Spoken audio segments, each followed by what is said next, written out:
Hey everybody, welcome back to Ready Steady Play. I'm Mike Dennis. And I'm Ben Hirsh. We're here to give our final thoughts on Massive Darkness after we just played through the game. Yeah.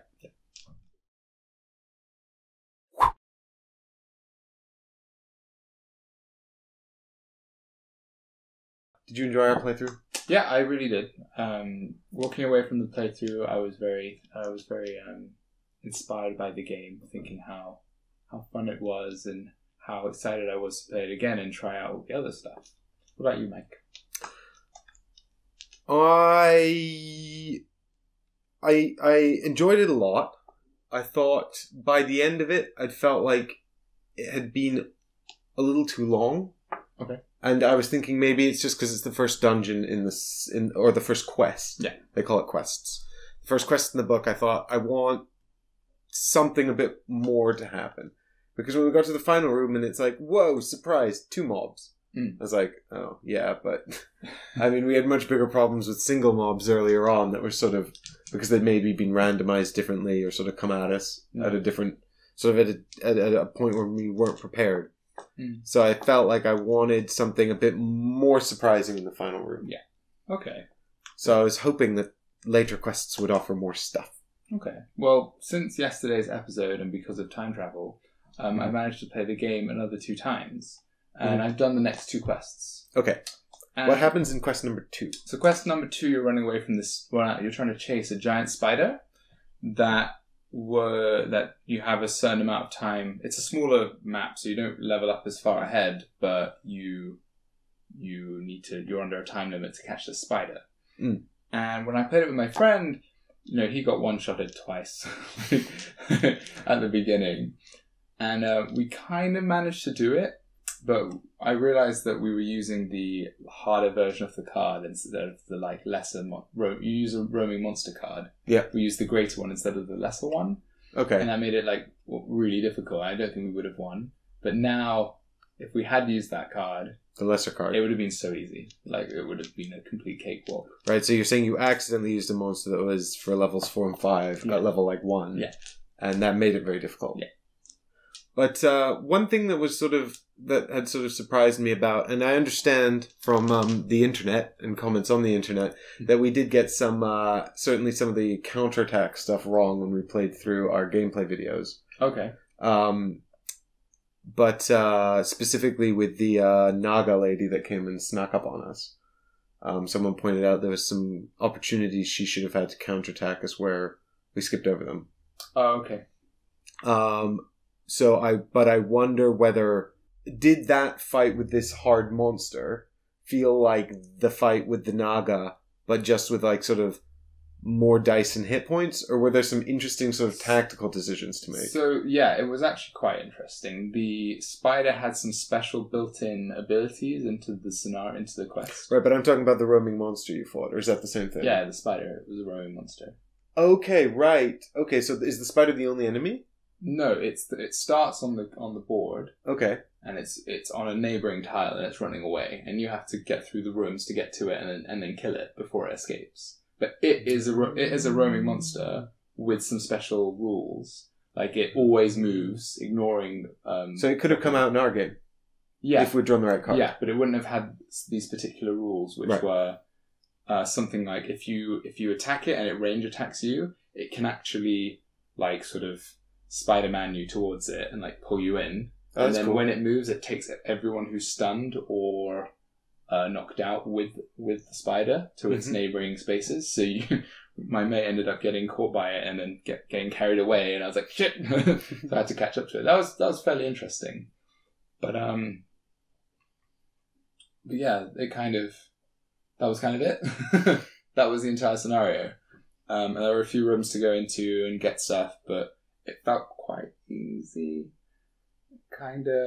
Despite the fact that you upgraded the spider from the level 1 to 3 version to the 4 and 5 version. Yeah. It still felt quite easy. Well, no, that was too hard. That was too hard. Yeah. But it was still... But if it was with the right monster, it probably would have been too easy, I think. Because you just level up so quickly. In the game. The third quest that we did, I actually played it with Graham again. That quest was really... Like, it was a much bigger quest. You can get all the way up to high levels. I mean, at first it starts off quite hard, but then shortly afterwards we were just sort of one-shotting an entire mob in a room. Not one, killing all the minions and someone else taking out the boss. But if you have enough attacks, you could even wipe out the whole mob with one sort of round. Yeah. Or one action set. Definitely, yeah. And because it's like a curve. Like, it starts off quite nicely where it's really hard. And I quite like that. But then instead of going like that, it drops off. Because then it doesn't get harder. You get more powerful. And everything just becomes too easy. The mobs, they come in 5 different decks, 5 leveled decks. So the monsters' levels are tied to the progression as you go through the dungeon. Yeah, but you don't think they scale up enough. No. My main concern was that the way in which they seemed to scale up was simply by having more dice. Yeah. And that they didn't seem to behave any differently or do anything differently. No. It's very... I mean, in every tactical situation, your choices are so limited. It's pretty much... Well, not limited, it's just... There's one very obvious decision to do, and it's like, hit them. Try and kill as many as you can, because anything else doesn't really make sense. Sometimes there's like, there's a dark spot here, so if I'm ranged, I could take a step back and shoot from the dark, and I'd get a bonus.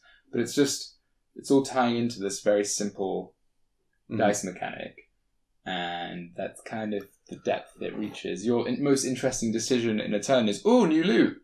Is this better than my current loot? Oh, you got new loot. Can I have that? That's kind of where it gets to. Maybe we did this wrong. Maybe we played this incorrectly in our gameplay, but one of the things I really didn't like about the sort of enemy AI was that they prioritize some opponents based on the number of the amount of XP you have. Yeah.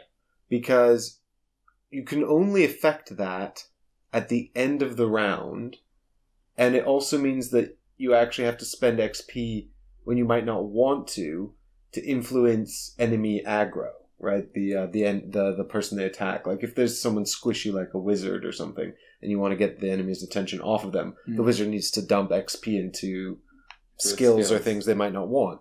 And again, you can only do that at the end of the round. So if you know an attack is coming that person's way, you might be kind of hamstrung about mitigating it, short of, tying the enemy up with one of your own figures. And then with the counterattacks, the way they work, or the way I understand they work, is that if they can't attack the target, they just don't attack. They move towards the target. Right, even if they're tied up with an enemy hero? Well, that enemy hero will block their movement. So then they just won't do anything at all. Yeah. Which I think is bad. Like, they should attack the hero blocking their way. But that's not the counterattack. A counterattack is attacking who just attacked you, because they'll still get to activate on their turn. Yeah, but what I mean is that because you can sort of mitigate their counterattack so simply and efficiently, it almost seems like an afterthought rather than an interesting tactical decision. I mean, as far as denying their counterattack goes, the way to do it is to go hide round the corner in the dark, which is the kind of stealthy mechanics of the game. But at the end of the day, apart from that, the darkness tiles are just really terrain bonuses that don't really mean anything, as far as I'm aware. There's no interesting, like, if you're in the dark, you are harder to see. It's not like that. There's just darkness or not darkness. You get a bonus or you don't. And on their priority of sort of, and it's a tiebreaker for enemy, for their priority, for their aggro. So when it comes to like spending XP to determine a target, that's why there's a taunt ability, because the taunt ability means you always have more XP when it comes to... We didn't use that in our playthrough. No one had taunt. Well, why does the dwarf not have taunt? Because that's for the big scary barbarian. Oh, but they're vile dwarves. They're foul-mouthed. They should have taunt. It's very rude. Well, you can if you spec the right class. It's just so the dwarf can get taunt? Yeah, if you take the berserker class, or whatever the name is. No, the dwarf was the berserker. No, the dwarf was... the berserking pit fighter. Oh, so it's the shadow barbarian. So you need the Shadow Barbarian class if you want to be taunting things. There are other classes which have taunt, but that's all it does. I mean, there are more interesting sort of class mechanics like payback, where if you roll in the game with the spider, I was so good at defense and so bad at attack, I just spec'd in payback, which meant if you ever roll more shields than their attack, if you like have more defenses than their attacks, you actually deal damage back to them. Which was much more efficient for me to be doing damage. So I would just run in, sit in the middle of people, take all the attacks, and then hit them all back. And that was sort of. But if you had more XP than your buddy, then the enemy would wail on you fruitlessly forever, rather than ever attack him. Well, only unless he attacks them. Right, and then they would try to counterattack. Yeah, but if you were in the space with them, they couldn't. And only if they're not ranged or magic. Only if they're not ranged or magic. Because if they are ranged, they can still shoot back. Interesting. I feel like that didn't come up a lot. It came up in later games, but... The Kit Kat Hound had magic attacks. But I think it showed up, it one-shotted you, and then we just burned it in a round. It feels almost like unfair, because it's like I think we said this in the gameplay video. You go from full health to no health, just like in one, and it's like there wasn't really a lot you could do about that.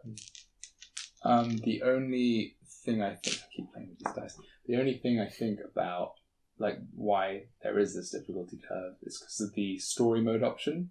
Right. So I have a gripe about this. It seems like they've designed the levels not focused towards either the story mode or the sort of one-shot mode. They've sort of twisted it to kind of fit both, which is why you have this difficulty curve. Because when you do story mode, you're playing it and man, it's really hard. Like because you can only level up 5 times slower. So your first couple of games are really, really difficult. But then, because you're starting each scenario at level 1, but you're already at level 5, then it's stupidly easy. So, it seems like they would have done themselves much more of a bigger favour if they'd separated, like, different quests for the different styles, for the one-shots and for the story modes. That would have been a lot better. Was there any kind of interesting sort of monsters or bosses in the third quest? No, the third quest had you pick a player to be the chosen one, and I played as the ranger with slippery, which meant I could just run past people. And when you pick up these 3 artifact pieces, whoever's the chosen one gains an artifact and then has to escape, and that's kind of it. And again, it's just mobs and roaming monsters. When you pick up the last artifact, 2 roaming monsters appear, but then you smush them and then you run away. Like by that point, we were so powerful. We had an abundance of loot. Like the amount of loot you get is insane. Like at level 5, you're drawing like 4 of those, 1 per chest, and it just gets too easy. It did feel like when we were drawing those room cards and putting out all the treasure chests in the room, that there was just too many of them. Yeah. And you wind up, at the beginning, it's exciting. It's like, I've got all this loot, and you're sorting through, and you're like, that's for you, and that's for you, and that's for you, and this is cool. But then by the end, it's like the sort of any kind of hack and slash RPG. Yeah. It's kind of like, oh, and now I've got to go do this. Hang on, I've got to do inventory admin. Yeah. Exactly. Wait, who wanted this? Is a blue die better than +1 defense? What about it? Is it better than +1 defense on a BAM? Yeah. What's the probability of that again? That's the only difference, though, in the weapons. Can I really be bothered min-maxing like this? But that's the thing. It's just symbols. There's nothing like, if you use this, you can move a monster 1 space away. Exactly. I don't think... With the exception of the... I don't think there's any cards that do that. With the exception of stun. Stun is sort of like a mechanic that affects monster actions and the game world to an extent. Rather than just the isolated dice combat. Yeah. And your character had the extra move, and my character had the teleport. And those are interesting, those abilities.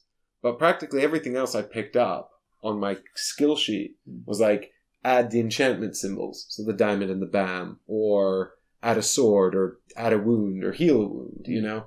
It was all like sort of things that affect dice and numbers. And nothing that actually affects the game board in a sort of physical sense. There was one interesting... I looked into the add-ons for the game. I've got the Kickstarter set, but I didn't get any of the add-ons. Each add-on has a new class. Mm-hmm. And one of the new classes is called... I think it's Blood Moon Assassin. Mm-hmm. And there is a character that comes in that set to be the Blood Moon Assassin. And she has an interesting ability where she can't wear armor, or she doesn't have defense dice or something. But instead she uses the defense dice of an enemy of her choice in the same space as her. Okay. So she basically like meat shields people. That was like the extent of how interesting I saw the character mechanics. But at the end of the day, I could imagine it just being like, oh, he has more blue dice, I'll use him. Like, it just means that you're weaker at ranged targets. I thought there'd be a bit more interesting sort of close combat and sneaking in and out from the dark in this game, but there just wasn't. Something else I sort of noticed was like, we've got in the box an army of monsters. Oh yeah. The orcs look very distinct. The evil gnomes look quite distinct. The goblins look quite distinct, I suppose. Mm. I mean, but once they're there on the board, they kind of don't matter. Yeah, they're. I think it would. I think that they are crying out for sort of paint. But I mean, what I'm sort of getting at is that you've got these three different kinds of attacks, right? You've got ranged, which is kind of infinite, except that it can't be used at range 0, but it can go as far as you've got line of sight. Mm. And then you've got magic, which can be used at range 1 or 2, so up to 2 spaces away. I don't know why there's a distinction between range on magic and range on bows. Maybe it's to balance the damage they do or something like that. Maybe you can do a lot more damage with magic, which is why its range is limited. But then you've got melee attacks as well. And then, you've got these sort of secondary... So you've got the kind of attack they do, and then volume of damage and volume of defense, and typically one would be high and one would be low. Like the Goblin Archers, for example, often did quite a lot of damage at long range, but had no hit points and have no defense at all. But I never saw them play around with the number of enemies in a mob. Like, it's always one per player. Yeah. But that could change. It's just health. It'd be more interesting if the mob did less damage the more of them you killed. Yeah, that would be interesting, so that when you first encounter them, they're very dangerous, and maybe you whittle them away a bit by bit. Yeah, but it would give you an impetus to sort of like come up with a clever plan to engage them. Yeah. Rather than just sort of running at them and being like, okay, now I hit them. Yeah. And but that was sort of what I was getting at, was that even though there were different numbers and different hit points and different models, the mobs kind of all just blended into one for me. Yeah. So I'd be interested if you opened up, say, the Troglodyte pack, if that would offer something more distinctive. Mm. But I'm inclined to say it might not, just because if you did have sort of distinctive mobs and mechanics, surely you'd want to put them in the core set. Well, but because at the end, in the end. Especially seeing as like some mobs were getting like bits of loot that would kind of sort of enable them to do a different kind of attack or sort of give them armor where they had none before. It just kind of felt like, these orcs, which are the armored ones, are now the same as the orcs that didn't have the armor, and it's just like, I don't know. Like I said, it just all became quite indistinct. Like Graham said, they all just kind of seem like angry gnomes. Yeah. So, what do you like about the game? I like that there's... I like cooperative dungeon crawlery type things. I like the minis a lot. I think that they kind of want painting, but They're detailed. They're quite evocative. There's a lot of them, which is great. I quite liked that they factored volume of components into the game mechanics. So, like, you know, you're capped by the number of dice available, you're capped by the number of models available. Mm-hmm. It's not like use substitutes or, you know, put out these tokens, you know, or buy another dice pack. Mm. Like, so I like that a lot. I like the player boards. Yeah. These doodads here, they're great. Sort of like, I like the little player interfaces. Yeah, this is the first... I know they started doing this with the Zombicide Black Plague, I think. It's the first game they did this. Mm-hmm. And I've never played with it before. There's crisps on it, Ben. You've been snacking. It's full of crisps. And I actually really like these things. I think they're great. I wish there was... I like the idea of... I like the hero pads as well. I like, you know, that you've got a little board here that you move your inventory around on, and then you've got another thing here where you build your character out. And there's sort of different kinds of abilities and stuff like that. I mean, I kind of felt like... It's a lot to manage, though. And it was kind of unfortunate as well, because of the way, maybe the pace at which we progressed through the quest, and also because of the way XP interacted with enemy priority, I just wound up with all the level 1 things. Because there were points where I just had to buy stuff to get my XP down, and there were points where I couldn't buy anything useful, but I needed to spend XP.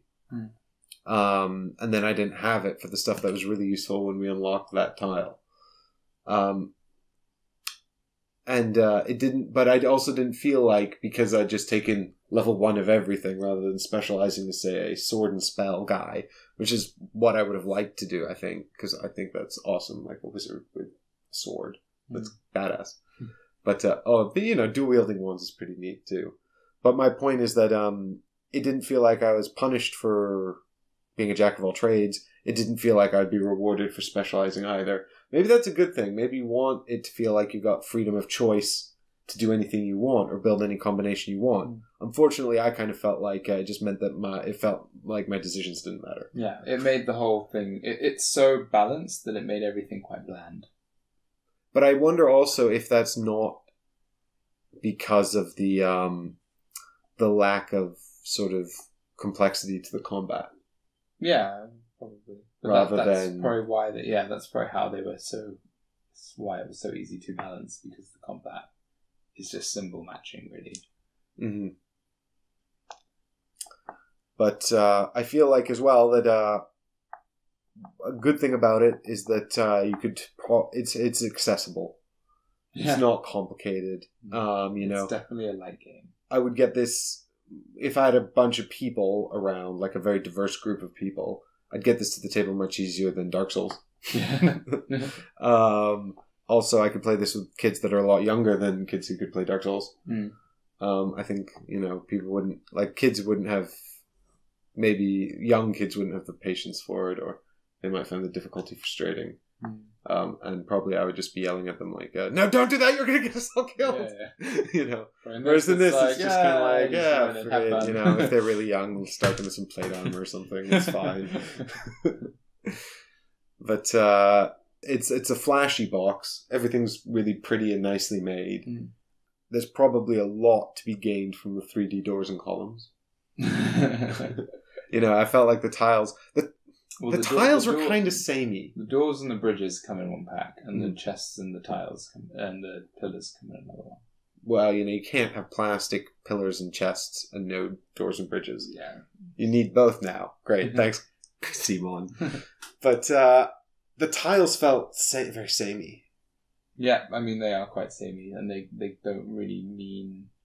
They don't have anything like distinct flavor. They kind of look like sort of generic dungeon. The most distinct one was the one with the giant sort of polar bear corpse on it. Yeah. But even from a mechanics perspective, the only real tactic... Because it's such a fixed grid, and there's no real like seeing around corners because the line of sight's so simple, and there's no cover or anything like that. The only thing is, you know, slightly varied artwork, and whether it's a light or a dark space. Otherwise...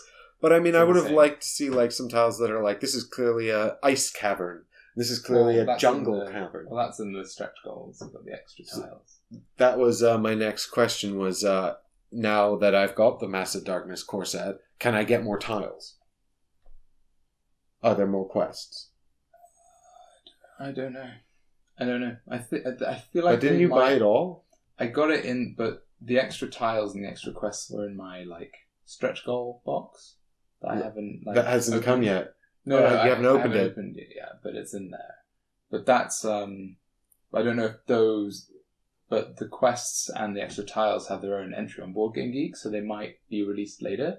Whereas right, because I was about to say, but I didn't back the Kickstarter because I'm coming to this late. Yeah. So I'm going to buy it at retail. Can I still get... You can get the add-ons. You can get the doors and the chests. Yeah, but what I want is more interesting dungeons and quests. So, I mean, maybe is my answer. We don't know what's coming to retail. Yeah, I know what's coming to retail. I don't know if that's coming to retail. Specifically. Mm-hmm. We don't know if that was Chaos exclusive. Yeah. I'm not sure. Well researched as usual.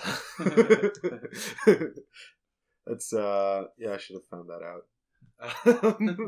But it only just occurred to me because I was thinking about I was just thinking about it now. Like it'd be really cool to sort of be like, and now this is the desert quest, and you've got like a sand temple or whatever, you know. And maybe there's a sandstorm that comes, and it does.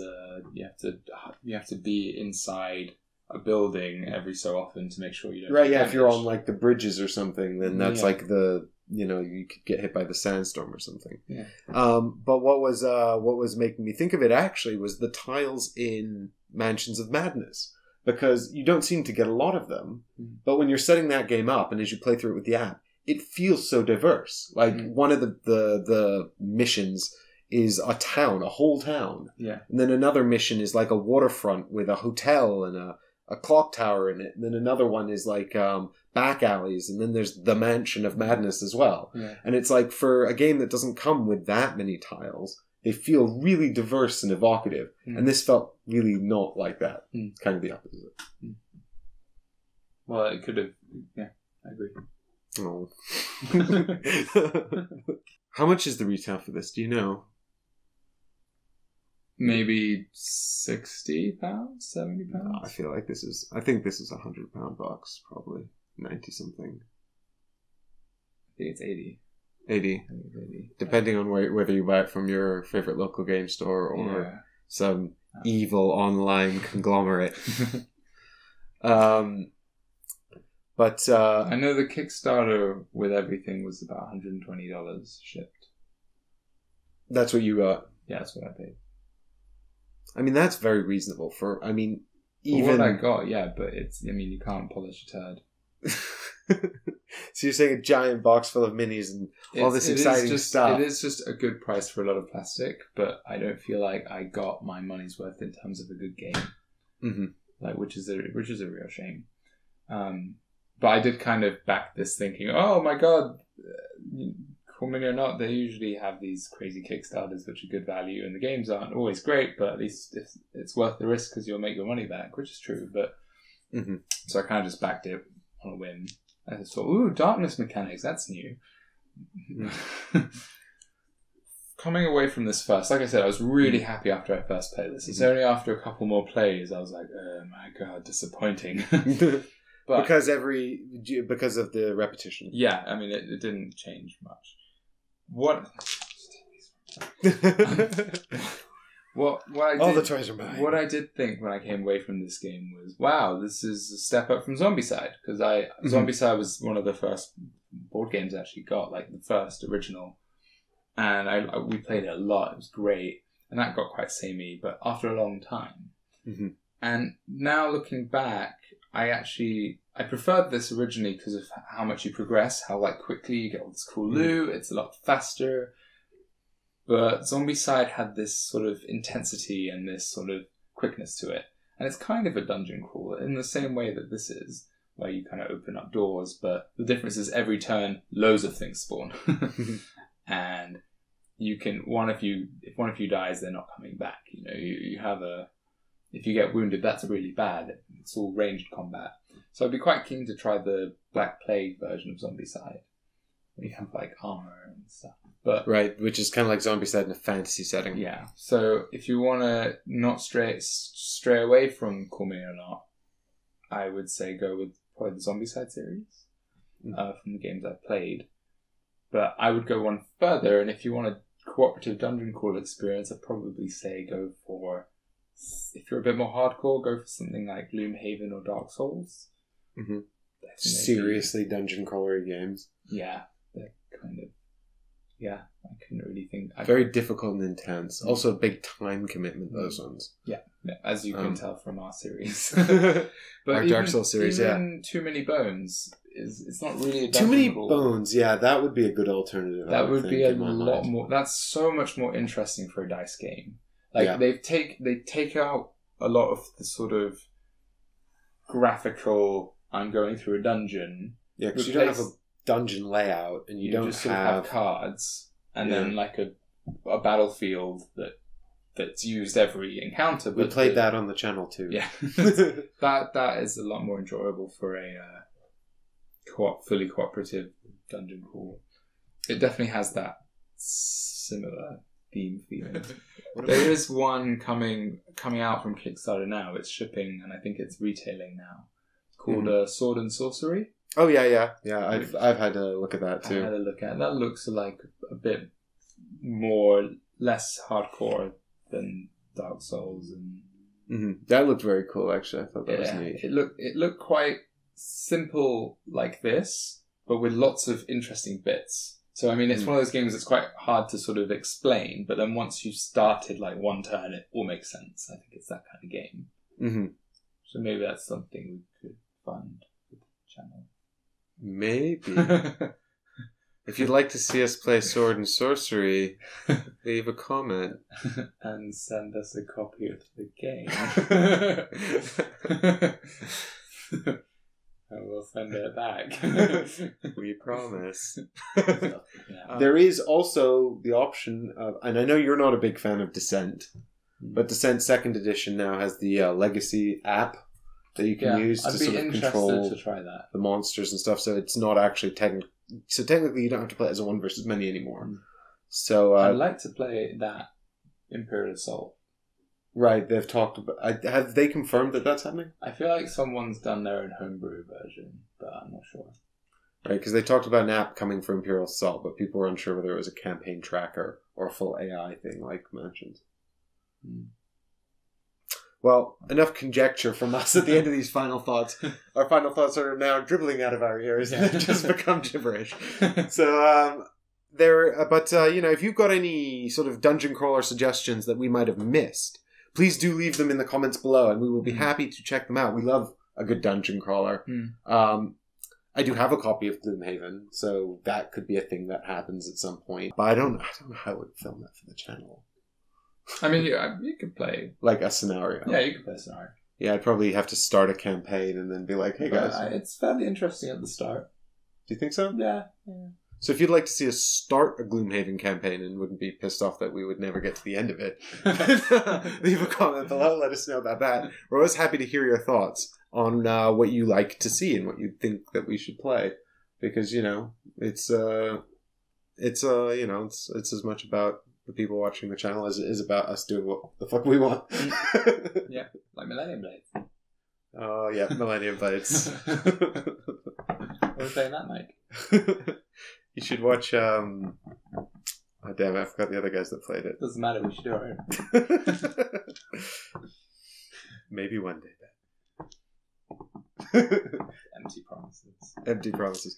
So I hope you've enjoyed coming on this adventure with us through Massive Darkness, and I hope that you found this insightful or interesting or entertaining in some way, and it's contributed to your existence in some form. Or it's blasphemy and you fully disagree with everything we've just said, please let us know. Yeah, we do leave comments switched on to give you a space to rant and vent.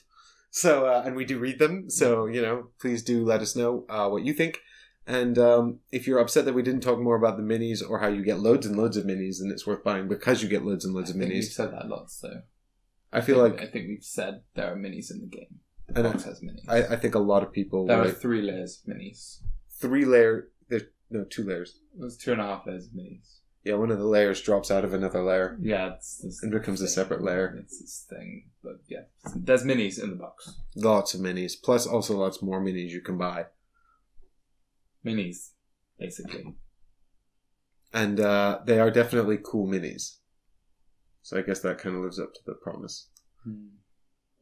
It's just a shame that the part reserved for the game is the or not. So please come back tomorrow when we'll be going off on another adventure. Actually we're playing another cool mini or not game, so please come back and subscribe to the channel so that you don't miss it. Which game?